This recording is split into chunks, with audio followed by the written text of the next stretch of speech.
Well, breaking news here on Sky News on that Russell Brand story, which just broke in the past hour on those allegations levelled against him in an investigation by the Sunday Times, The Times and Channel 4's Dispatches programme. Well, of course, Russell Brand worked for the BBC and according to this article, he was at the BBC as a presenter on Radio 2 when some of these alleged sexual assaults took place. A BBC spokesperson has released a statement and it says Russell Brand worked for a number of different organisations, of which the BBC was one. As is well known, Russell Brand left the BBC after a serious editorial breach in 2008, as did the then controller of Radio 2. The circumstances of the breach were reviewed in detail at the time. We hope that demonstrates that the BBC takes issues seriously and is prepared to act. It goes on. Indeed, the BBC has over successive years evolved its approach to how it manages talent and how it deals with complaints or issues raised. We have clear expectations around conduct at work.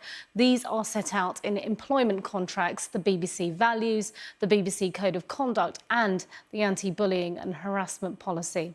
The statement continues, we will always listen to people if they come forward with any concerns on any issue related to any individual working at the BBC, past or present. And a reminder, that statement from the BBC released after allegations levelled against Russell Brand by a number of young women.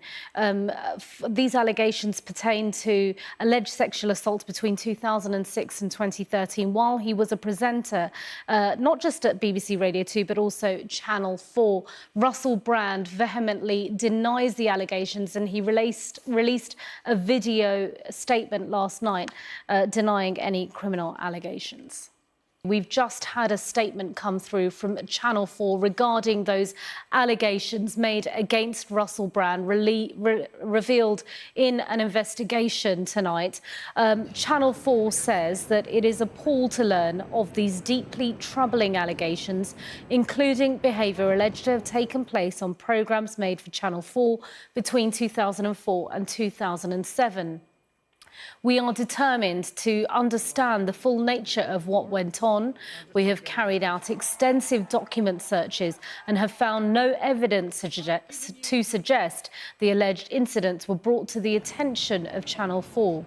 We will continue to review this in light of any further information we receive, including the accounts of those affected individuals. We will be asking the production company who produced the programmes for Channel 4 to investigate these allegations and report their findings properly and satisfactorily to us.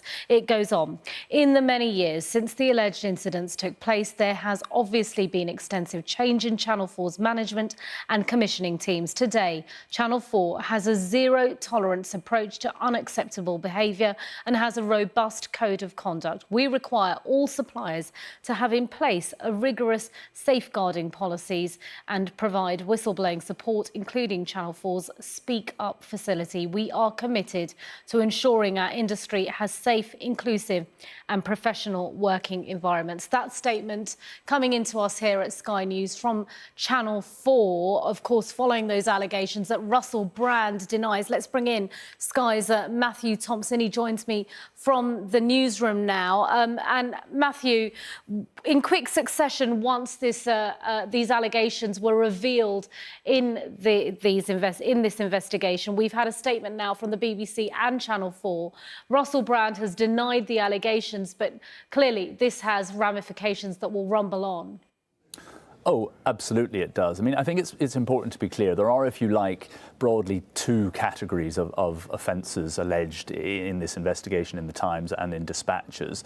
There is the very serious, more criminal allegations, which I'll touch on in a moment, and then there are lesser allegations of misbehaviour and other such inappropriate behaviour, you might call it, whilst he was employed at Channel 4 and at the BBC, and that's what the Channel 4 statement you've just read out is more in relation to.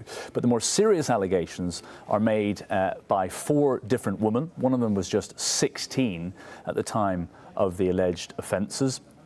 They are said to have occurred between 2006 and 2013, so really at the height of Russell Brand's fame, 2 of them in the UK and 2 of them in the United States. Now, one woman has accused Russell Brand of raping her at his home in Los Angeles. Another woman, who was 16 and a schoolgirl at the time, says that she was in a 3-month relationship with Russell Brand, during which time he was controlling and abusive. She says, for example, on one occasion, he sent a car to her secondary school to pick her up and take her to his home. Russell Brand has, of course, denied vehemently all of these allegations against him in both categories. Here's a short clip of what he put onto his very popular YouTube channel late last night. Amidst this litany of astonishing, rather baroque attacks are some very serious allegations that I absolutely refute. These allegations pertain to the time when I was working in the mainstream, when I was in the newspapers all the time, when I was in the movies, and as I've written about extensively in my books, I was very, very promiscuous. Now, during that time of promiscuity, the relationships I had were absolutely always consensual.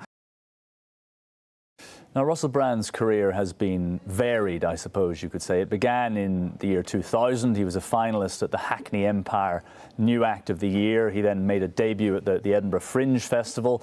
And in 2004, a few years later, he landed his first major presenting role on Big Brother's spin-off programme, Big Brother's Big Mouth. That was on Channel 4. And then by the late 2000s, really, his star had risen. He'd begun to appear in Hollywood in films like The Tempest and Get Him to the Greek. He met his now ex-wife, the famous singer, of course, Katy Perry.